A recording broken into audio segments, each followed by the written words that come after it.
Going against the grain. Walking in his truth. Elevating the people. Giving foresight. Giving opinion. Being on the front line.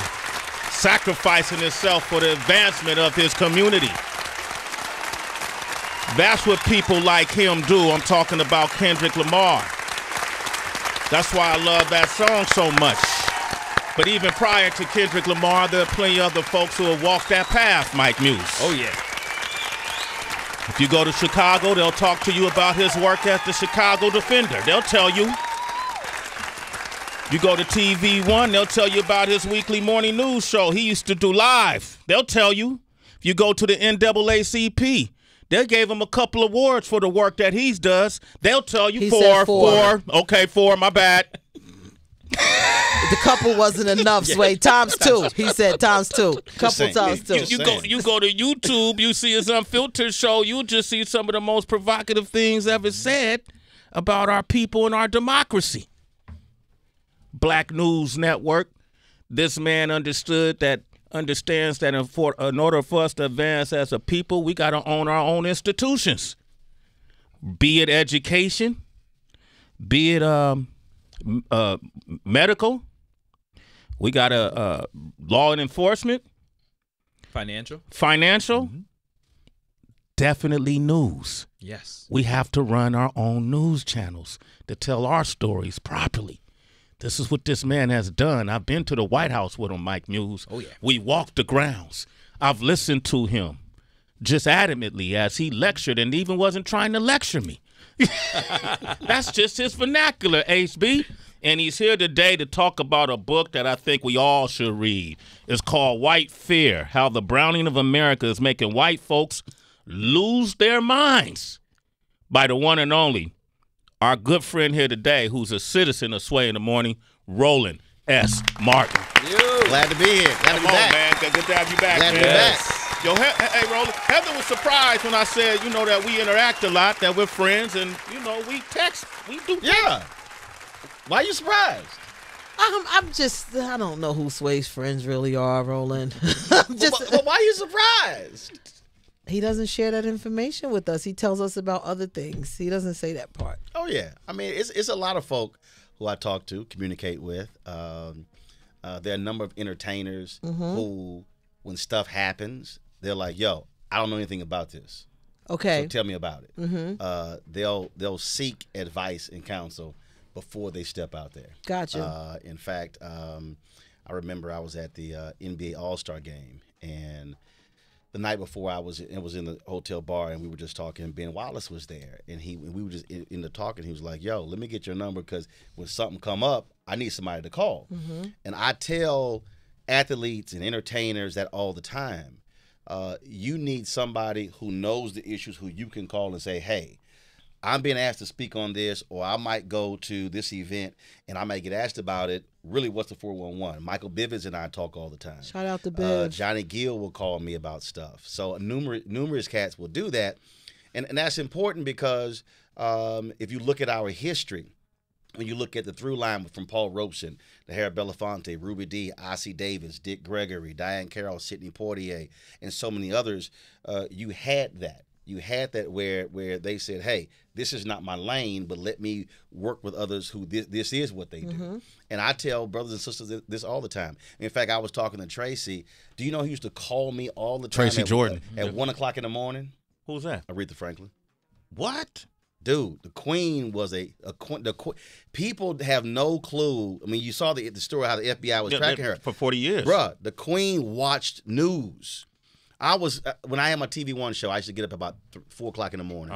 So, man, it's like 1 o'clock, I'm asleep, and my phone, she had like 5, if I pull up right now, you're going to see about 6 phone numbers. I never know what the hell number she was calling me.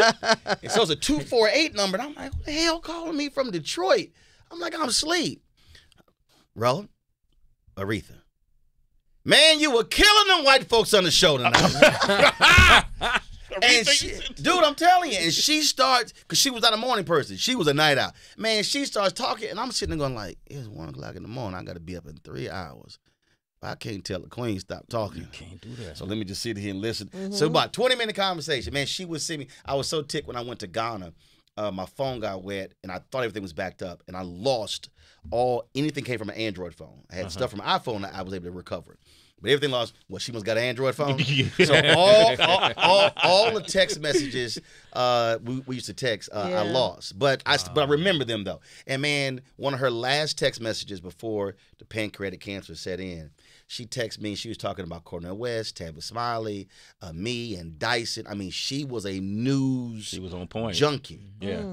And so that's the thing that, man, I just tell cats, if that ain't what you do, hey, call somebody, pick the phone up, and say, hey, let me run this by you before I step out there. Yeah. It's important, though, right? Yeah. That when you see this book, by the way, citizens, is called White Fear, How the Browning of America is Making White Folks Lose Their Minds, right?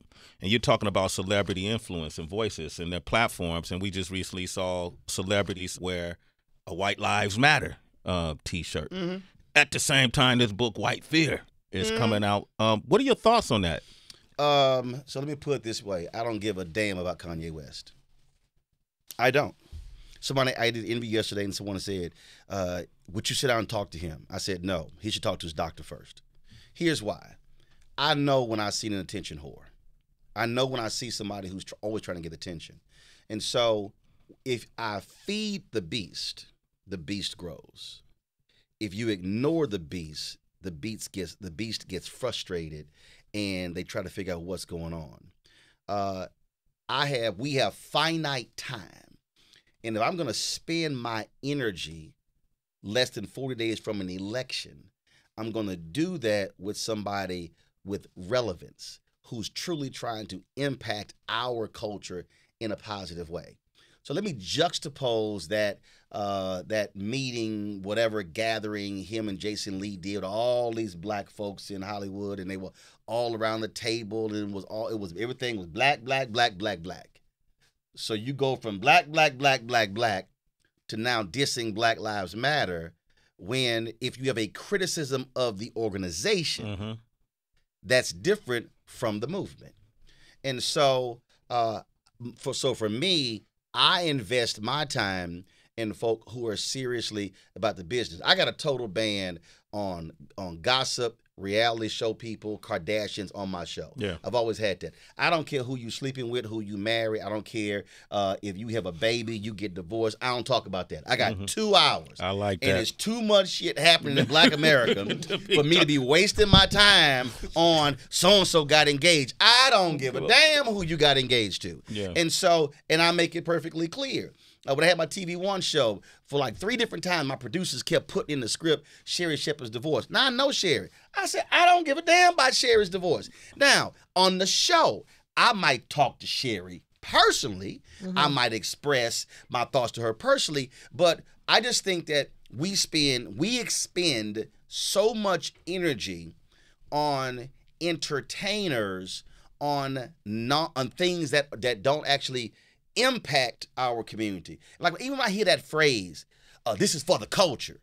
Yeah. All right. Who? Yeah. Well, who is it for? Yeah. Who is it impacting? How is it actually affirming? What is it actually doing for the culture? And so I remember I posted something on my Instagram, and it was actually a test. People didn't realize it. I posted something about Nick Cannon and Eddie Murphy both having 10 kids. And it was about 900 comments. Damn. And I said, wow. So when I post about us trying to access the $322 billion spent on advertising annually, and Black-owned media is only getting 0.5%, I see 12 comments. I said, so we got a lot to say about Nick having 10 children. I said, but we have little to say about how we can access 30, 40 billion. What do you blame that on? I blame it on we've had so much pain that we are so reliant on laughing and being entertained and having a side. Can I just get away from it? That's one. But two, this is what happens when you allow somebody else to control the narrative into your mind. So when you actually had powerful black newspapers, people could talk about, oh yeah, Ebony put a celebrity on the cover, but you had real content on the inside. And so you were getting that. It was Jet and the Chicago Defender that put the photo of Emmett Till on the cover. So you had real content. The problem now is we are literally asking somebody else permission to tell our story. And so what then happens is it's a feeding process. You have food deserts, you have news deserts. Well, if you have a community and all you got are fast food restaurants and liquor stores and payday lenders, that's going to drive you. So your body is craving only what you see. So you're going to be eating fast food and drinking liquor all day. Well, when you only are being fed entertainment and gossip and reality shows, then it becomes a self-fulfilling prophecy because we'll watch a housewives show like crazy, but then we'll ignore something that matters. But then when something hits us, we look, why we didn't know? Because your ass was watching this over here. I don't mind entertainment, but you have to understand. Check the Nielsen report. Black people watch in excess of 50 hours of television a week. Wow. That is second place, ain't even close to us. Now, what are we watching? So what they do is they say we're gonna feed y'all all of this stuff and we consume it. Oh my God, we just sucking it up, which means feed more. Feed more. You even look at OWN. You look at how now you got Huntsville, this love, like all of these, it's the same. Oprah's network. Yeah. Well, it's Discovery's network. She sold to Discovery. So Discovery now owns 95% of it. Okay. But it's still owned. But the point I'm making is, like, I see Queen Sugar and some others. I can't stand when the commercial breaks come because I can't stand watching those commercials. Because what are you constantly feeding our people? And so if that's all I'm being fed, that's all I talk about. That's all I think about. That's all I tweet about and post about. So I'm saying, y'all, if I'm over here talking about how we can get 50 billion, and you over here spending your time about next 10 kids, which has absolutely no impact on you. I'm just saying, $322 billion, if we get 10% of that, $32 billion annually. 5 years, it's $150 billion. We talking about somebody's kids? Yeah. That is what's problematic for me. And so when Kanye dominates, I'm not going to expand. I had Melina Abdullah on my show, Black Lives Matter Grassroots, yesterday. I ain't talking about them. I talked about his attack on them. I ain't talking about the shirt, the attack, because that's exactly what he wants. That's what Candace wants. Candace Owens is an irrelevant airhead. Airhead. That's why her ass won't debate me. That's why she blocked me. Then she lied. Went to the White House when all them Republicans, when she was there with all them other black Make America Great Again fools. And when she saw me, man, she threw me a nasty look, and I was standing there smiling. What are you doing here? I said, oh, I cover black stuff. Oh, boo, this ain't my first time in the White House. You didn't say boo. Come on. I said, oh, yes, I do. No. See, you gotta understand. See, there's a way to be dismissive. It's like when you tell somebody, that's a cute little hat. It's the lil part. The lil part? It's the lil part. That lil part, we say lil. We say lil. It's the same thing. When you say, oh, boo. Okay, hold on, man. Yo, you see why I had to, you see why, I'm on. This is why y'all be on the phone? Sway ain't tell us. She was hot. How dare you be here? I was like, boo, I cover black stuff. Oh. Is this not a black event? Well, you called me an Uncle Tom and a coon. I said, well, that's a lie. I said, because I don't allow those words to be used on my show. I said, I know you lying. And she, you did. I said, prove it. I said, prove it. Please, by all means, pull the tweet up. Take your time. And she was throwing me looks. I was like, why you mad? Why you mad? Why you mad? Rolling petty. I'm petty. Oh, well, let's be real clear. I'm petty. You petty. I'm petty. Okay, let's talk about this book. I know you got a lot going on. So I can be petty. White Fear. Yes. It's real. We're seeing it play out. The cover shot itself. White man, arm outstretched from January 6th. What he's saying is all of this is ours. That's what the photo says. That's All what the photo- of this is ours. White fear. That's what that was about that day. Remember, Trump attacked and he said the elections were rigged, but he kept naming 4 cities: Atlanta, Philadelphia, Milwaukee, Detroit. What they got in common? Black population. Black people. Yeah. Now, when I do conservative shows, they go, Democratic-run cities. Black people. Because there's a lot of Democratic-run cities that are white. He ain't mentioned Austin. He ain't mentioned Austin, Texas. He didn't mention some place in Ohio. No. He mentioned 4 black cities. And that's what you're seeing. This fear has been kicking in for quite some time. First, there was a study, there was a poll that was asked in 2009 around Obama's inauguration. Are you optimistic about the future of America for your children? Every group, black, Latino, Asian, more than the majority said yes. One group was less than the majority, white America. September 2016, a poll was asked, are you optimistic about the future of America economically for the next 10 years? Black people, lowest wealth, highest optimism. That makes no sense. Latinos, second lowest wealth, second highest optimism. White people, highest wealth, lowest optimism.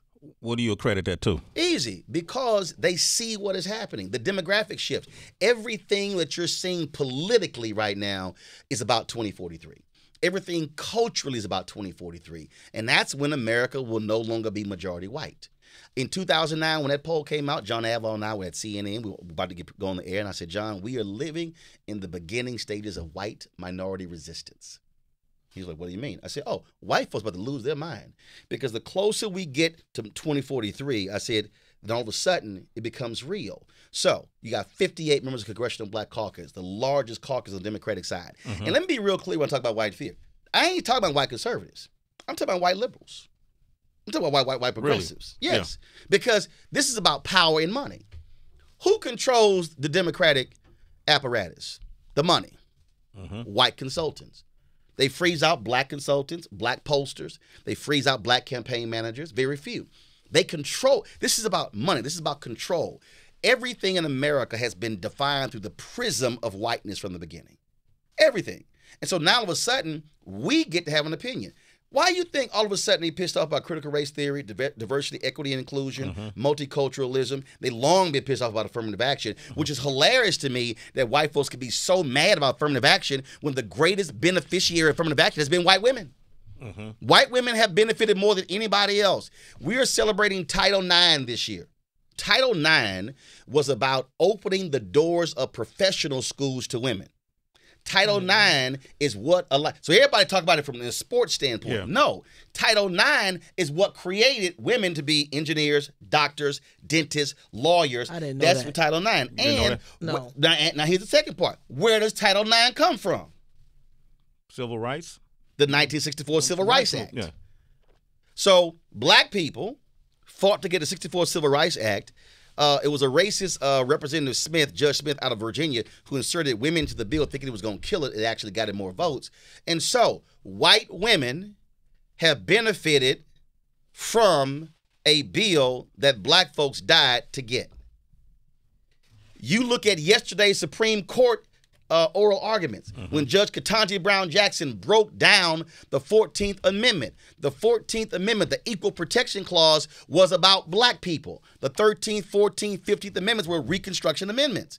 And so when you look at where we are in the history of America, every time we've had black success, immediately followed by white backlash. Because for them, it's like, oh my God, they about to get stuff. That's what's driving this. Not all whites, but that's what's driving it. And so we got to understand what's happening politically and how we are being impacted with the politics. And they want to control the agenda for the next 50 to 100 years because they see that train coming.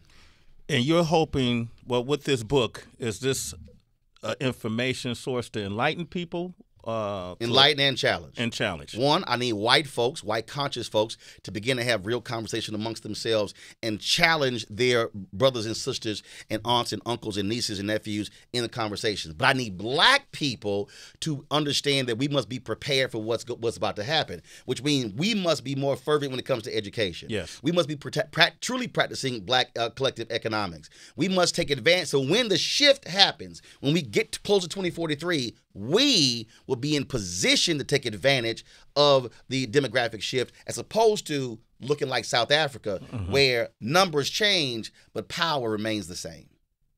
Roland Martin, man, give that man a round of applause. I know he got to go to his next. You didn't say boo, Roland. I know you didn't say boo. You did say.